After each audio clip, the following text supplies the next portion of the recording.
रोजी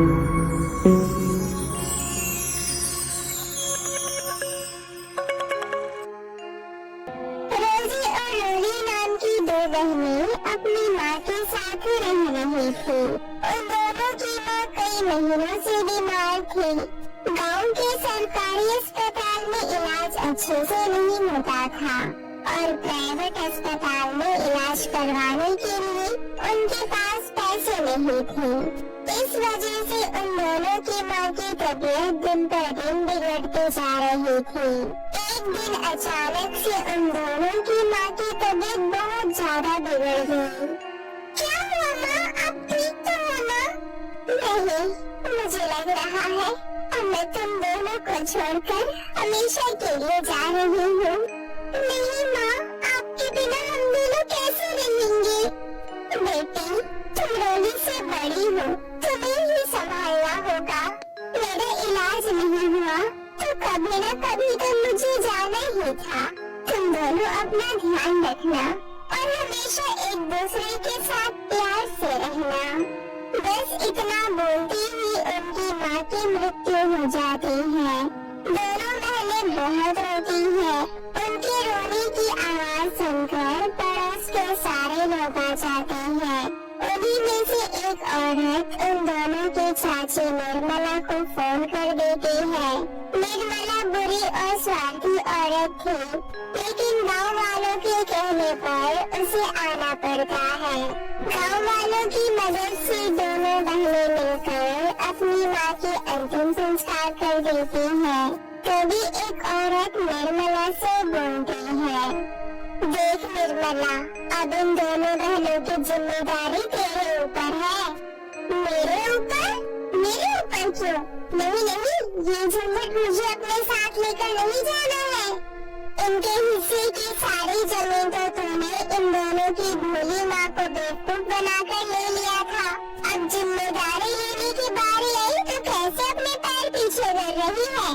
इतनी जल्दी मत भूल, कैसे मीठी मीठी बातें करके तुमने इसकी माँ को बेवकूफ बनाया था। इतनी जल्दी तो गिरगिट भी रंग नहीं बदलता, इतनी जल्दी तो बदलती है। एक एक करके गांव की सारी औरतें निर्मला को दोनों बहनों को अपने साथ ले जाने के लिए बोलती हैं। इस तरह ना चाहते हुए भी निर्मला को दोनों बहनों को अपने साथ लेकर जाना पड़ता है।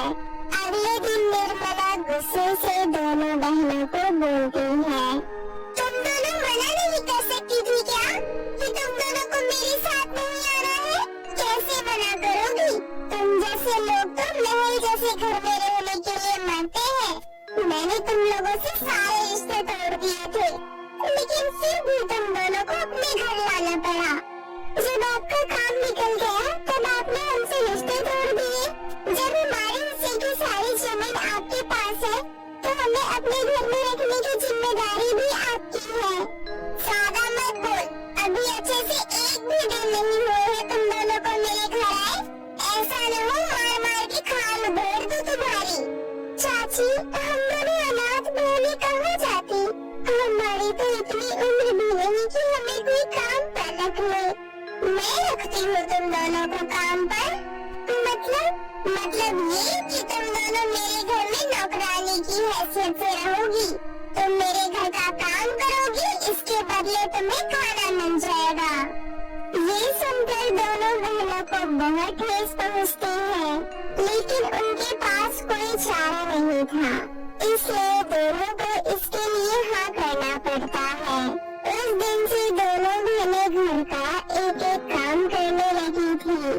काम दोनों बहनें समय से करती थी, लेकिन जब खाना देने की बारी आती थी तो निर्मला सुबह का बचा हुआ खाना रात को बचा हुआ खाना सुबह को उन दोनों बहनों को दे देती थी। निर्मला दोनों बहनों को बचा कुचा खाना देकर चली जाती है। दीदी, इतना गंदा खाना, इससे अच्छा तो हम किसी और के घर में नौकरानी का काम कर लेते और हमें पैसे मिलते। उन पैसों से हम ज्यादा कुछ नहीं तो कम से कम फ्रेश खाना तो खा सकते थे। हमसे इतना सारा काम करवाते हैं और बदले में सड़ा हुआ खाना देते हैं। मुझे पढ़ाई करना अच्छा लगता है और मैं बोली, अब हमारी माँ नहीं है, इसलिए पढ़ाई करने का सपना तो हमेशा के लिए सपना ही रह गया है। जो हमें सही से खाना नहीं देती, उससे पढ़ाई की उम्मीद करना तो बेवकूफी है। दोनों बहनों की बातें निर्मला सुन लेती है। हाँ हाँ, कर लो आराम से, कर लो मेरी चुगली। तुम दोनों को यही मिल जाता है, वही बहुत है। खुद के घर में तो 2 वक्त का खाना भी नसीब नहीं होता होगा। अब मेरी चुगली हो गई हो तो जाओ मेरे लिए इलायची डालकर चाय बनाओ। रोजी चाय बनाने चली जाती है। रोजी के वहाँ से जाने के बाद निर्मला रोजी के बाल पकड़कर बोलती है, देख रही हूँ तेरी जुबान बहुत चलती है, या तो अपनी जुबान खुद रोक ले, या तो मैं तेरी जुबान काटकर हमेशा के लिए किस्सा ही खत्म कर दूंगी। रोजी डर जाती है। उसके बाद निर्मला अपने कमरे में चली जाती है। थोड़ी देर बाद रोजी निर्मला के कमरे में चाय लेकर जाते हैं और बहुत हिम्मत करके निर्मला को बोलती है, चाची अगर आप रोनी का स्कूल में एडमिशन करवा दोगी तो आपकी बहुत मेहरबानी होगी। वो पहले भी एक सरकारी स्कूल में पढ़ती थी, बस यहाँ आने के बाद उसकी पढ़ाई रुक गई। इतना सुनते ही निर्मला चाय के कप पटक देती है और गुस्से से लाल हो जाती है। निर्मला रोजी के हाथ पकड़कर बोलती है, जैसे तैसे तो तुम दोनों झंझट को मैंने अपने घर में रखा है। तेरे अंदर इतनी हिम्मत आई कहाँ से जो अपनी मनहूस बहन की पढ़ाई के लिए मेरे से बात करने आ गई? तुझे मैंने पहले ही बोल दिया था, इस घर में एक नौकरानी की हैसियत है तुम दोनों की। फिर ये बोलने की हिम्मत कैसे हुई? अगर फिर से कभी दोबारा ऐसी बात बोली तो तुम दोनों को घर से धक्के मार कर भगा दूंगी। उसके बाद रोड पर भीख मांगना। रोजी रोते हुए अपने कमरे में आ जाती है। निर्मला ने रोजी का हाथ रोक दिया था, जिसकी वजह से रोजी के हाथ में बहुत दर्द हो रहा था और वो रोई जा रही थी। रोजी गर्म पानी और एक छोटा सा कपड़ा लाती है और रोजी के हाथों को सेकने लगती है। मैं अच्छे से जानती हूँ दीदी, आपने जरूर मेरी पढ़ाई की बात की होगी, इसलिए चाची ने आपके साथ ये किया है। मैं तो बस उस वक्त आपको अपने मन की बात बता रही थी, लेकिन अब मैं कभी ये बात नहीं करूँगी। अब हमेशा के लिए मैं अपने दिमाग से पढ़ाई की बात निकाल दूंगी। 2 दिन बीत जाते हैं और निर्मला दोनों बहनों से कहती है, मेरी बेटी हॉस्टल से आ रही है सिर्फ 15 दिनों के लिए। उसे साफ सफाई बहुत पसंद है, इसलिए घर की अच्छी सी सफाई करना। उसका फेवरेट खाना राजमा चावल गाजर का हलवा है, इसलिए ये भी समय से तैयार कर देना। जाओ अभी के अभी दोनों काम पर लग जाओ। पहले दोनों बहनें घर की सफाई करती हैं और उसके बाद खाना बनाने लगती हैं। कुछ घंटों बाद निर्मला की बेटी मोकाशी आ जाती है। कैसी हो मम्मी? आजा मेरी बच्ची, पल के बिछा कर तेरा इंतजार कर रही थी। मम्मी पहले तो मुझे खाना खाना है, चलो साथ में खाना खाते हैं। दोनों बहनें दोनों माँ बेटी के लिए खाना लेकर आती हैं। दोनों बहनों को देखकर मोकाशी बोलती है, ये क्या मम्मी, कैसे गरीब बच्चों को नौकरानी के काम पे लगा दिया आपने? अगर तुझे ये दोनों पसंद नहीं आ रही है तो मैं इन दोनों को घर से बाहर निकाल देती हूँ। जो मेरी बेटी को अच्छा ना लगे मैं उसे एक भी पल घर में नहीं रहने देती हूँ। नहीं, हम दोनों कहाँ जाएंगे? इतना सब कुछ सहने के बाद भी हम दोनों इस घर में रह रहे थे क्योंकि हमारे पास कोई दूसरा चारा नहीं था। हमें अभी भी कोई परेशानी नहीं है, बस हमें इस घर से मत निकालिए। नहीं मम्मी, ये दोनों कितना भी रोए, आप इनकी बातों में मत आना।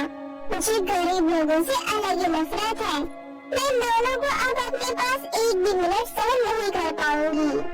निर्मला दोनों बहनों के हाथ पकड़ती है और घर से बाहर निकाल कर अपने घर का दरवाजा बंद कर देती है। दोनों बहनें बहुत देर तक इधर उधर भटकती है। तभी वो दोनों एक परी को देखती है। उस परी के पैरों में से खून आ रहा था। दोनों बहनें परी के पास जाती है। ये कैसे हुआ? मैं यहाँ से जा रही थी, तभी अचानक मेरे पैरों में कांच चुभ गया। आप यहीं रुको, मैं दवाई लेकर आती हूँ। रोजी दवाई की दुकान जाती है और दुकान वाले से उधार करके दवाई ले आती है। उसके बाद रोजी परी के पैरों में दवाई लगा देती है, जिसके बाद परी के पैरों से खून निकलना बंद हो जाता है और सारा दर्द भी खत्म हो जाता है। मैंने तुम दोनों को रोते हुए देखा। क्या तुम दोनों मुझे बता सकती हो आखिर तुम दोनों रोते हुए यहाँ से क्यों जा रही थी? हम दोनों की चाची ने हमें अपने घर से धूप के मार कर निकाल दिया है। तुम दोनों के माता पिता नहीं है क्या?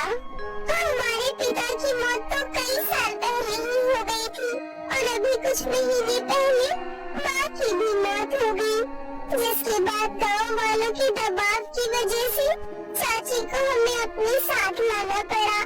नौकरानी की हैसियत से वो हमें अपने घर में रहने दे रही थी, लेकिन उनकी बेटी को हम अच्छी नहीं लगी, इसलिए उन्होंने हमें घर से निकाल दिया। अब यही सोचकर रोना आ रहा है, कहाँ जाएंगे, क्या करेंगे और क्या खाएंगे? तुम दोनों मेरे साथ चलो। दोनों बहनें परी के साथ जाती हैं। परी दोनों बहनों को एक अनजान जगह पर लेकर जाती है। उस जगह पर कोई इंसान आ जा नहीं रहा था। तीनों नदी अलग अलग रंग की थी और उसमें पायल था। दीदी, नदी के अंदर देखो, मुझे पायल जैसा कुछ लग रहा है। वो पायल ही है। ये सुनकर दोनों बहनें हैरान होती है। हैरान मत हो, ये तीनों नदियों की पायल अपना अलग अलग जादू दिखाती हैं। ये पहली नदी का पायल जरूरतमंद लोगों की मदद करती है। दूसरी नदी के पायल से कोई भी बीमार इंसान ठीक हो सकता है और तीसरी नदी का पायल अगर किसी बुरे इंसान को पहना दिया जाए तो उन्हें उनकी किए की सजा मिलती है और ये सजा कुछ भी हो सकती है। तुम दोनों तीनों नदी का एक एक पायल ले जाओ। दोनों बहनें नदी के अंदर जाकर एक एक पायल ले लेती है और परी को धन्यवाद करके वहाँ से चली जाती हैं। दोनों बहनें पहले नदी के पायल से रहने के लिए एक घर मांगती है और इस घर के अंदर राशन। कुछ दिनों बाद दोनों बहनें अपना एक बहुत अच्छे स्कूल में एडमिशन भी करवा लेती हैं। एक दिन दोनों बहनें घर लौट रही थी, तभी उनकी नजर एक गरीब बेसहारा औरत पर जाती है। वो गरीब बेसहारा औरत अपनी बेटी के इलाज के लिए सबसे पैसे मांग रही थी, लेकिन सब